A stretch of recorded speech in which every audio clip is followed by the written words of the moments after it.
রূপমতি, শুনলাম আজকে একটা বাচ্চা ছেলের উপর ভুল বিচার হতে যাচ্ছিল, আর তুই বাচ্চা ছেলেটাকে বাঁচিয়েছিস। আমার খুব ভালো লেগেছে জানো ছোট মা। কিছু কিছু কাজ করার পর মনের ভেতরটা কেমন একটা শান্তি পাওয়া যায় না, এই কাজটা করেও আমি খুব আনন্দ পেয়েছি। আজ তোর মা বেঁচে থাকলে খুব খুশি হতেন জানিস। মহারানী তোকে প্রাণ ভরে আশীর্বাদ করতে। ছোট মা, তোমায় একটা কথা বলবো? হ্যাঁ বল না রূপমতি। আমি না এবারে মায়ের জন্মদিনটা নিজের হাতে আয়োজন করতে চাই, খুব মন চাইছে। বাহ, এ তো খুব ভালো কথা রূপমতি। তা তুই তোর মায়ের জন্মদিন পালন করবি, তার জন্য তো কিন্তু কিন্তু করছিস কেন? বাবা মেনে নেবেন না। এত দাসী থাকতে আমি মায়ের জন্মদিনের আয়োজন করব, বাবা তা চাইবেন না। ছোট মা, তুমি একবার বাবাকে বলবে? নিশ্চয়ই বলবো রূপমতি। আর আমার তো মনে হয় মহারাজ খুশিই হবেন, রাগ করবেন না। তুমি সত্যি বলবে ছোট মা? তুমি জানো না তুমি আমার বুকের ভেতর থেকে কত বড় একটা পাথর নামিয়ে দিয়েছো, আমার ছোট মা। আরে বাবা ছাড় ছাড়, সন্ধ্যা হয়ে গেছে, সন্ধ্যা আরতির আয়োজন করতে হবে। তুই পোশাক পাল্টে আয় কেমন, আমি আসছি।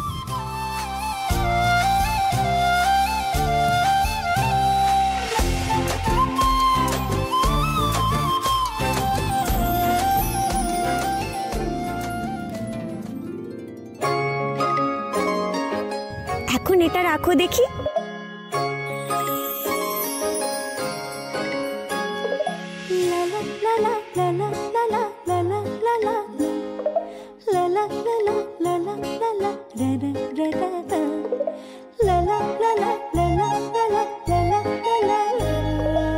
সারাদিনের এত ব্যস্ততায় এই পালকটার কথা তো ভুলেই গেছিলাম। আচ্ছা, পাখিটাই পালক কেন দিয়ে গেল? কি হবে এটা দিয়ে? চাঁদ তারা ফুল পাখি চাই সকলে রূপমতি। চাঁদ তারা ফুল পাখি চাই সকলে রূপমতি। রূপমতি রূপমতি রূপমতি রূপমতি রূপমতি রূপমতি রূপমতি রূপমতি রূপমতি রূপমতি রূপমতি। রাখো জটিলা।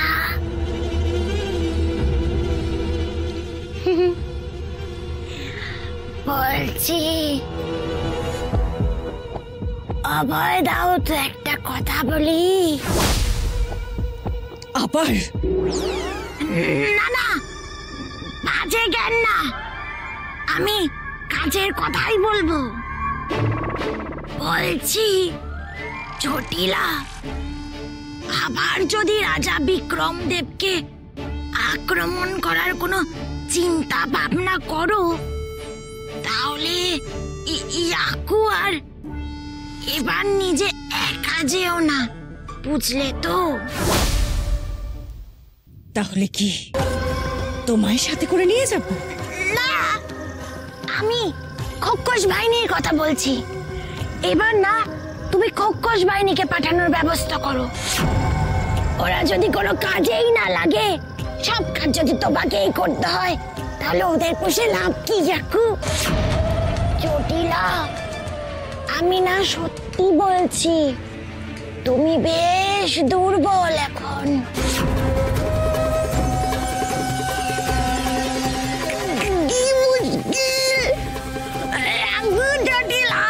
আমি তো ভালো কথাই বলতে গেলাম।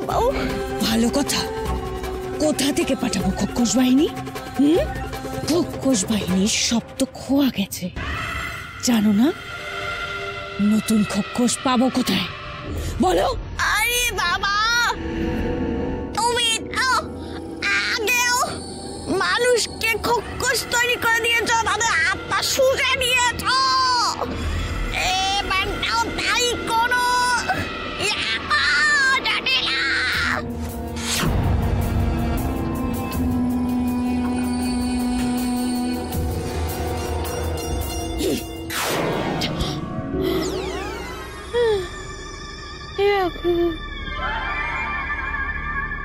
দরকার নেই, আমার মাথায় একটা ভাবনা আছে। বিক্রমদেবকে ব্যাধরাই শেষ করে দেবে। আমি এমন একটা বীজ পুঁতে এসেছি যেখান থেকে বিষ বৃক্ষ জন্ম নেবে, আর সেই বিষ বৃক্ষ থেকে বিষ হাওয়া ছড়াবে, আর সেই হাওয়ায় বেদ আর রূপনগরের মধ্যে আবার সংঘাত শুরু হবে। আবার দুই পক্ষকে মারবে, কাটবে, আর সেখান থেকেই তৈরি হবে আমার রূপনগর আক্রমণের হাতিয়ার।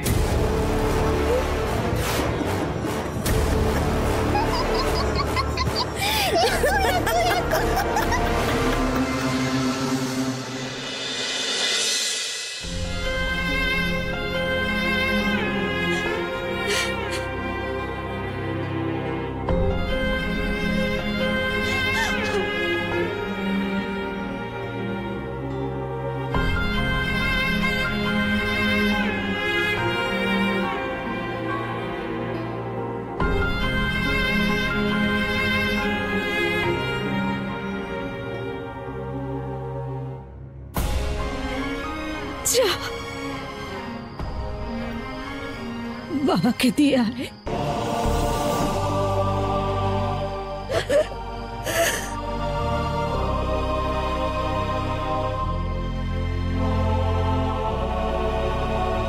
আর বাবার পা ছুঁয়ে প্রতিজ্ঞা করে আয়,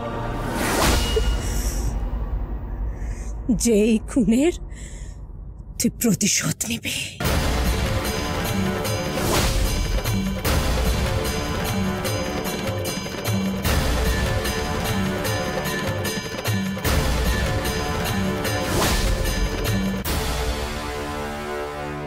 প্রতিশোধ? কিন্তু আমায় একটা প্রশ্ন করে করে খাচ্ছে। রূপনগরের মহারাজ কেন বাবাকে মারতে লোক পাঠালো? ওনার সাথে কি আমাদের পুরনো কোনো শত্রুতা ছিল?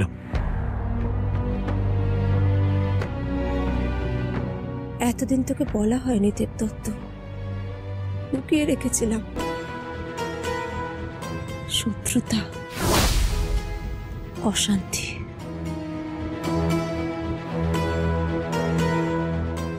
বড় অশান্তি। আমরা জঙ্গলে থাকি, পশু পাখি এসব শিকার করে খাই, এই জঙ্গল অধিকার করে থাকি। কিন্তু এটা ওই রূপনগরের মহারাজের ঠিক পছন্দ হয়নি। সে চেয়েছিল আমাদের ওই প্রাসাদের জায়গা করে নেবেন, আর তার বদলে এই জঙ্গলে নিজের অধিকার কায়েম করবেন। কিন্তু দেবদত্ত, তোর বাবা সেটা হতে দেয়নি। না, কিছুতেই হতে দেয়নি। রাজনীতির কাছে তোর বাবা কখনো মাথা নোয়ায়নি।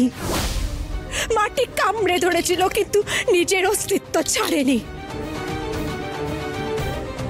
মহারাজের পরিবার আমাদেরকে ভালো চোখে দেখে না, আমাদেরকে শত্রু ভাবে, শত্রু।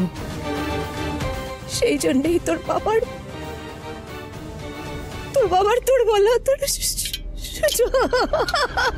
সুযোগ নিয়ে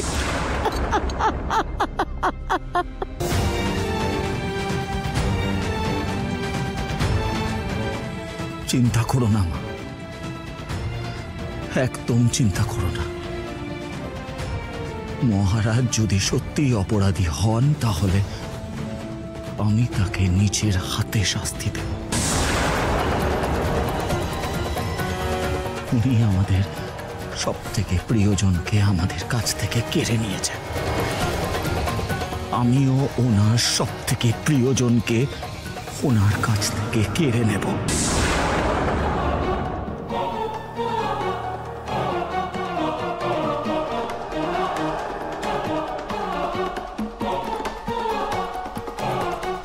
কথা দিলাম।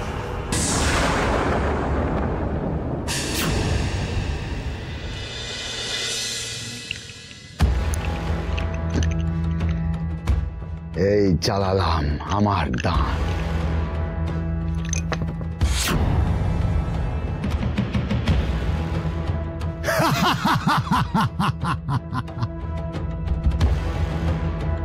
দাদা, আজ আমার দিন। আজ তুমি সবকিছু খুইয়ে বসবে। বাবা, বাবা তোমায় কিন্তু জিততেই হবে, সে যুদ্ধের ময়দান হোক কি পাশা খেলার ময়দান। রূপনগরের রাজা বিক্রম দেব কিন্তু কখনো কারোর কাছে হারতে পারেন না, বুঝেছ? তুমি শুধু মনে বিশ্বাস রাখো, দেখবে তুমি জিতবে।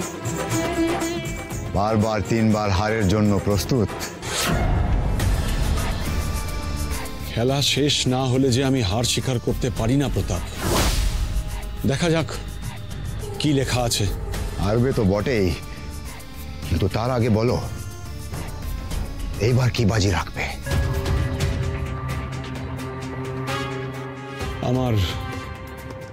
আমার গলারই প্রিয় হার।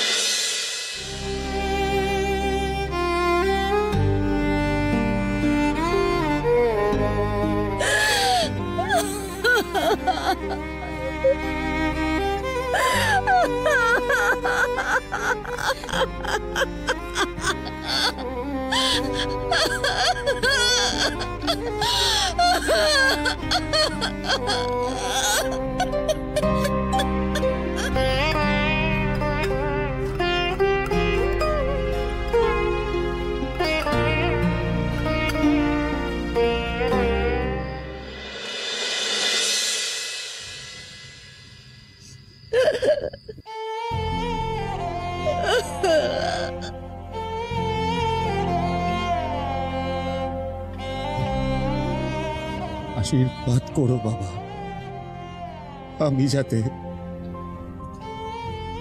তোমার মান রাখতে পারি।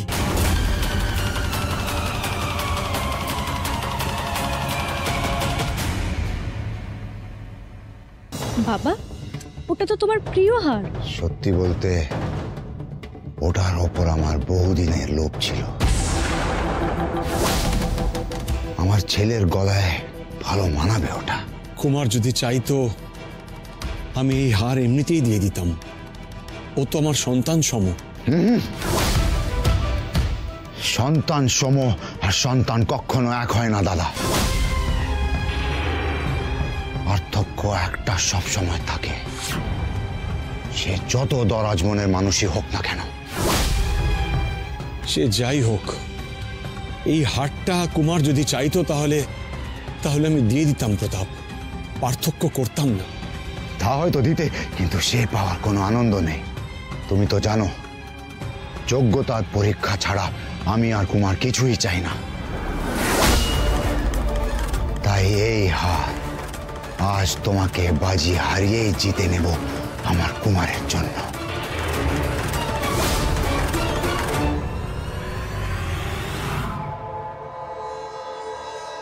বেশ, তাহলে খেলায় মন দেওয়া যাক।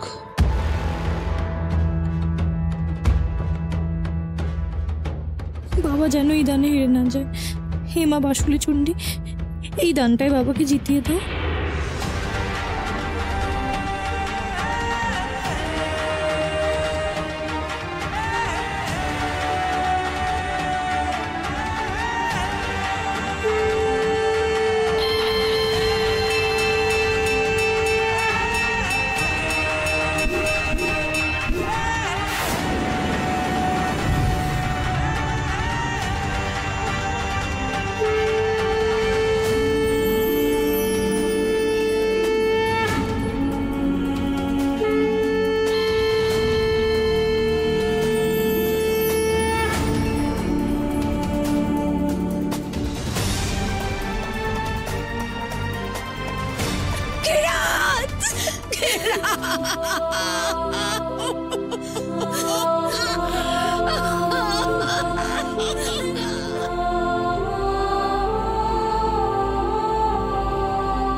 বাবা তুমি হেরো না।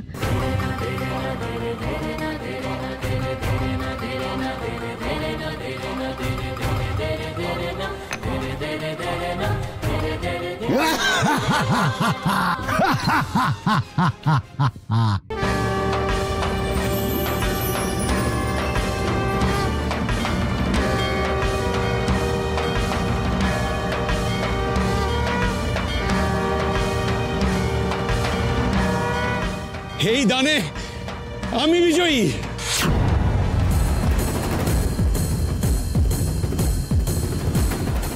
ভয় পাস না মা, চোখ খোল, চোখ খোল, দেখ দেখ আমি জিতে গেছি, তোর প্রার্থনা কাজে এসেছে। বাবা তোমার প্রিয় হার তোমারই থাকলো। হ্যাঁ রে, জীবনের ছক আর আশার ছকের মধ্যে কোনো তফাৎ নেই রে মা, যে কোনো সময় বদলে যেতে পারে। আমি তো স্পষ্ট দেখলাম 2 পড়ছিল, হঠাৎ করে 12 হয়ে গেল কি করে? মহারাজ, মহারাজ ক্ষমা করবেন মহারাজ, বিশেষ প্রয়োজন তাই এই অসময়ে আপনার সঙ্গে দেখা করতে আসতে বাধ্য হলাম মহারাজ। কি ব্যাপার রাজপুরোহিত মশাই, আপনাকে এত চিন্তিত লাগছে কেন? হ্যাঁ মহারাজ, আমি খুবই চিন্তিত, কারণ আমি রাজকন্যা রূপমতির স্বয়ংবর সভার দিনক্ষণ গণনা করতে বসেছিলাম। গণনা করতে গিয়ে দেখলাম যে যেহেতু এই মাসেই মহারানী সুমতির জন্মতিথি, তাই এই মাসেই রাজকন্যা রূপমতির বিবাহ দিলে অবধারিতভাবে গ্রহ নক্ষত্ররা তার বিপক্ষে যাবেই, এবং সেটা রাজকন্যার পক্ষে ভীষণ অশুভ হবে মহারাজ। সে কি? তাহলে তাহলে এখন কি করণীয়? মহারাজ, যদি আমার মতামত জানতে চান, আমি স্পষ্টতই বলবো যে স্বয়ংবর সভার দিন পিছিয়ে দেওয়াই হচ্ছে একমাত্র সঠিক সিদ্ধান্ত।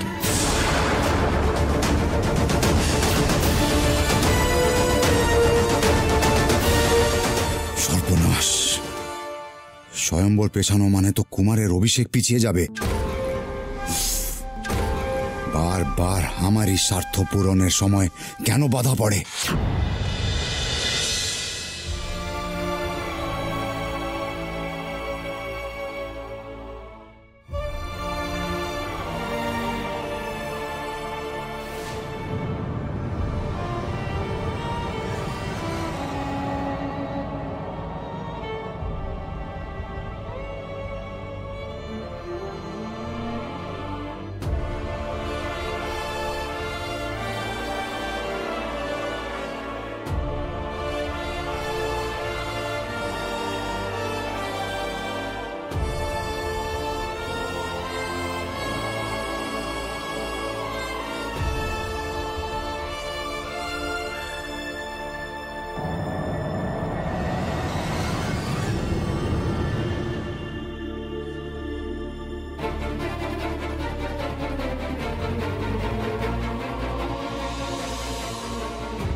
বাবার পা ছুঁয়ে প্রতিজ্ঞা করে আয় যে এই খুনের তুই প্রতিশোধ নিবি।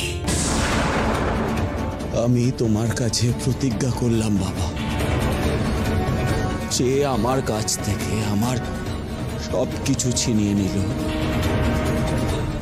আমিও তার কাছ থেকে তার সবকিছু ছিনিয়ে নেব,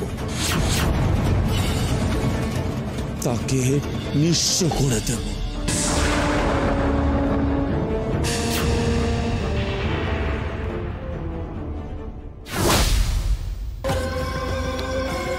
আমায় তুমি ক্ষমা করো বাবা, আমি বহুবার চেষ্টা করছি ওই মহামৃত জল লুট করে তোমায় বাঁচিয়ে তোলার, কিন্তু আমি বারবার ব্যর্থ হচ্ছি। আমি পারছি না, হেরে যাচ্ছি, সব আশা শেষ হয়ে যাচ্ছে, কিছুতেই শক্তি পাচ্ছি না।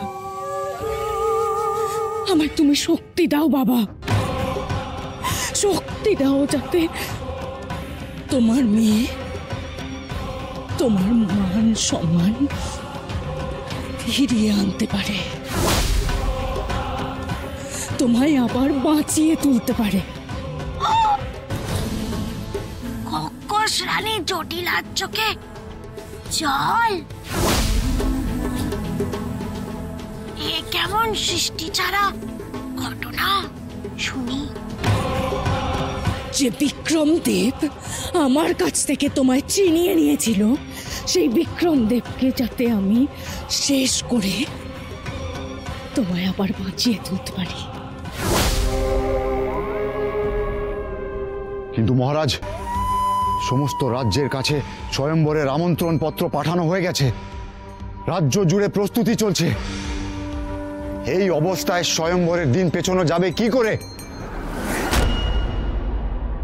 প্রতাপ, এটা পাশা খেলা নয়, আমার মেয়ের জীবনের প্রশ্ন। আমি এখানে কোনো রকম বাজি খেলতে পারবো না। স্বয়ম্বরের দিন যেমন আমি ঘোষণা করেছি, স্বয়ম্বর পিছনোর দিন আমি ঘোষণা করতে পারবো। তুমি বরং আমন্ত্রিত সমস্ত রাজ্যে এই খবর পৌঁছানোর ব্যবস্থা করো।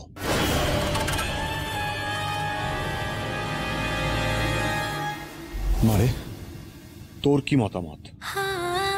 আমার তো একটাই মতামত, আমি আমার বাবার কাছে যতদিন থাকতে পারবো আমার তত আনন্দ।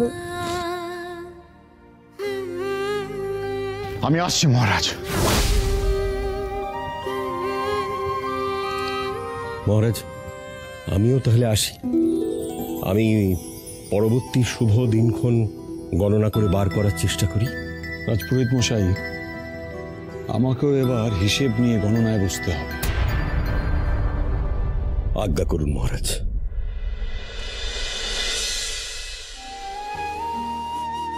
আমি তোমায় ছেড়ে দূরে যেতে চাই না বাবা। আমার শুধু মনে হয় আমি দূরে গেলে তোমার বিপদ ঘনিয়ে আসবে। আমাকে দূরে পাঠিয়ে দিও না বাবা।